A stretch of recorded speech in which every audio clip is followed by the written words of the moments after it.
मैं प्रोफेसर सविन सिंह अपनी geography lecture series में आप सभी लोगों का स्वागत करता हूं।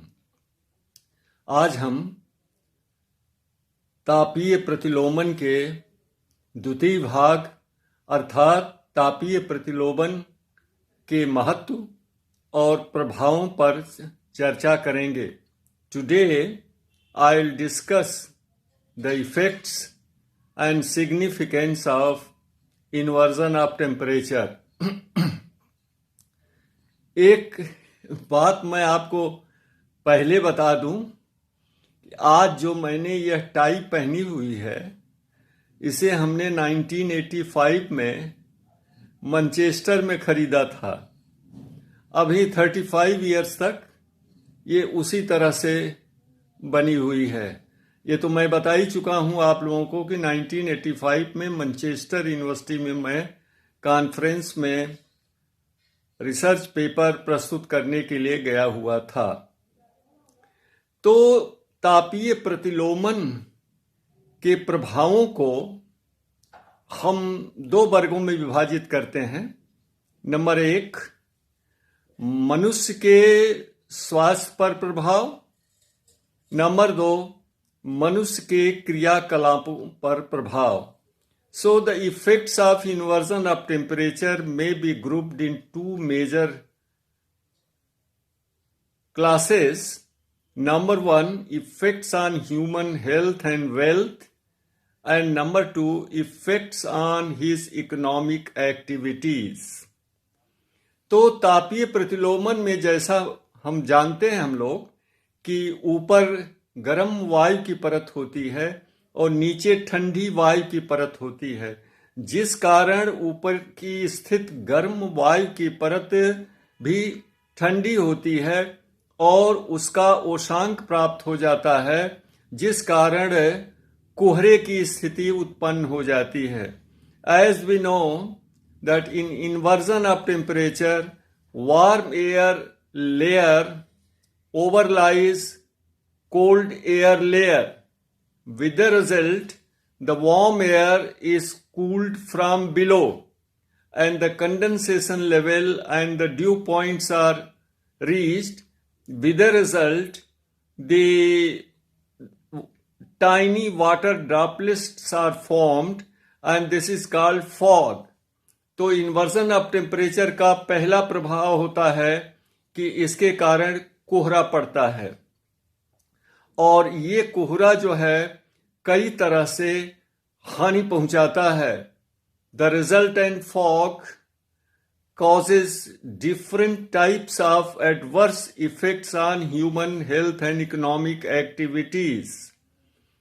कोहरे के कारण विजिबिलिटी कम हो जाती है, दृश्यता कम हो जाती है, जिस कारण वाहनों के परिचालन में कठिनाई उत्पन्न होती है और जब ये दृश्यता विजिबिलिटी जीरो हो जाती है तो road accidents, ship accidents, train accidents की तमाम घटनाएं होती हैं। When the visibility becomes zero because of very dense fog, then there are several cases of road accidents, ship accidents, and rail accidents. ये हम जानते हैं कि न्यूफाउंडलैंड के पास गल्फ स्ट्रीम की गर्म जलधारा और लेब्राडोर की ठंडी जलधारा मिलती है, जिस कारण ऊपर गर्म हवा हो जाती है और नीचे ठंडी हवा हो जाती है और तापीय प्रतिलोमन उत्पन्न हो जाता है। इस तापीय प्रतिलोमन के कारण न्यूफाउंडलैंड के पास घना कोहरा पड़ता है। We know that the warm Gulf Stream and cold Labrador currents meet near Newfoundland. With the result, inversion of temperature is caused. Consequently, dense fog is generated. और इस घने कोहरे के कारण वहां पर जलयानों के संचालन में काफी कठिनाई होती है और कई दुर्घटनाएं हो जाती हैं। इसी तरह का घना कोहरा जापान के पास गर्म क्यूरोशियो गर्म जलधारा और क्यूराइल की ठंडी जलधारा के मिलने के कारण होता है। The inversion of temperature also occurs due to meeting of warm Kuroshio ocean currents and cool Kurile currents. With the result, dense fog is formed. तो इस तरह से घने कोहरे के कारण, दृश्यता कम होने के कारण आए दिन वहां पर जलयानों की दुर्घटनाएं हो जाती हैं। दूसरा जो है, ये कोहरे का प्रभाव मनुष्य के स्वास्थ्य पर पड़ता है, क्योंकि इसमें जलकण जो होते हैं वायु में लटके रहते हैं और जिनको लंग्स की, फेफड़े की समस्या होती है, वो प्रातःकालीन टहलते समय ये श्वसन की क्रिया इनकी बाधित होती है, क्योंकि ये जलकण जो है सांस के माध्यम से फेफड़े में पहुंच जाते हैं और उनको तरह तरह की बीमारियां उत्पन्न हो जाती हैं। और जब ये कोहरा नगरीय क्षेत्रों के ऊपर होता है, जहां पर बहुत से प्रदूषक और खास करके सल्फर डाइऑक्साइड गैस इससे मिल जाती है, तो उससे क्या होता है कि बहुत ही जहरीला कोहरा उत्पन्न हो जाता है, जिसे हम नगरीय जहरीला कोहरा या अर्बन स्मॉग कहते हैं। Sometimes dense fog is cast over the cities and towns, wherein the pollutants and mainly sulfur dioxide mixes with fog, and thus the poisonous urban smog is formed, जिसके कारण रिस्पिरेटरी तंत्र को बहुत नुकसान होता है। The human respiratory system is badly damaged due to urban smog, और इसमें कभी कभी इंसान की मृत्यु भी हो जाती है। उदाहरण के लिए 1952 में लंदन में इस तरह का जहरीला कोहरा यानी अर्बन स्मॉग उत्पन्न हुआ था, जिस कारण 400 लोगों की जान चली गई थी। 400 people died because of respiratory problem caused by urban smog in 1952 in London. इसी तरह का 1993 में बेल्जियम के म्यूज वैली में जहरीला कोहरा उत्पन्न हो गया था, जहां पर 63 लोगों की जान चली गई थी। 1998 में यूएसए के पेंसिल्वेनिया में डोनोरा में इस तरह का जहरीला कोहरा उत्पन्न हो जाता है। हम अच्छी तरह जानते हैं कि शरद काल में इन्वर्जन ऑफ टेम्परेचर, पोल्यूटेंट्स इत्यादि के मिलने से अपने देश की राजधानी दिल्ली में गैस चैम्बर बन जाता है, जिस कारण सांस लेने की समस्या वहां उत्पन्न हो जाती है। अभी मैं वहां पर 6 नवंबर तक था दिल्ली में, जहां पर मुझे भी कुछ सांस लेने में समस्या उत्पन्न हो रही थी। अब तो मैं प्रयागराज में आ गया हूं। ये जो कोहरा होता है इन्वर्जन ऑफ टेम्परेचर के कारण, जब कंडेंसेशन या संघनन फ्रीजिंग पॉइंट के नीचे होता है, यानी ओशान के नीचे होता है, तो उसको हम कहते हैं freezing fog. When the condensation occurs below freezing point, below dew point, then the resultant fog is called freezing fog, because here the droplets before reaching the ground surface are frozen.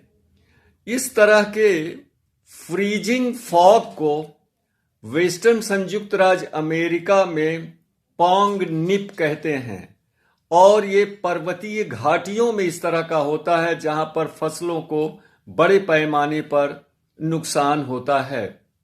और दूसरा प्रकार इस तरह का जो ये पोंगनिप या freezing कोहरा उत्पन्न होता है, वह -12 डिग्री सेंटीग्रेड से लेके -1 डिग्री सेंटीग्रेड की स्थिति में होता है।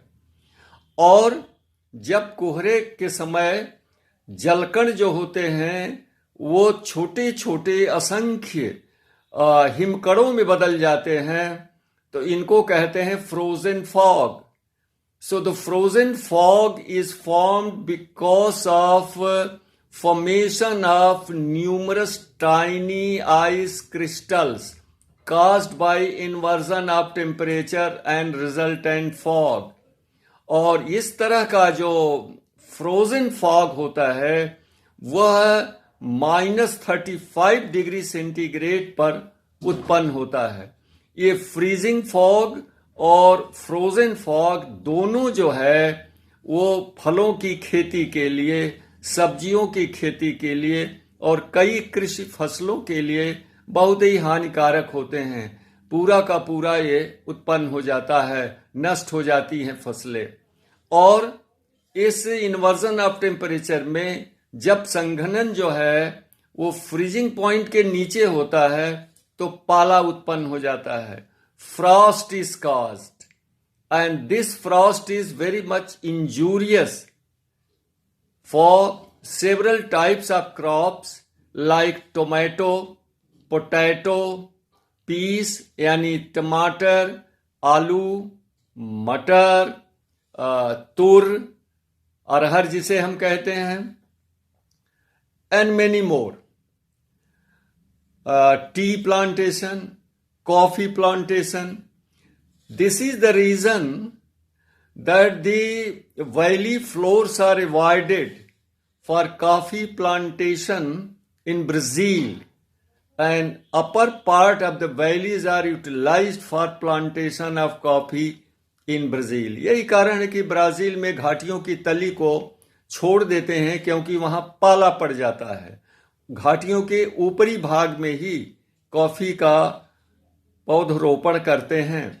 इसी तरह संयुक्त राज्य अमेरिका के कैलिफोर्निया में फलों की बागानों को इस तरह से इन्वर्जन ऑफ टेम्परेचर के कारण उत्पन्न पाला से प्रतिवर्ष क्षति उठानी पड़ती है। हमारे यहाँ भी पर्वतीय क्षेत्रों में, घाटियों में इससे नुकसान होता है।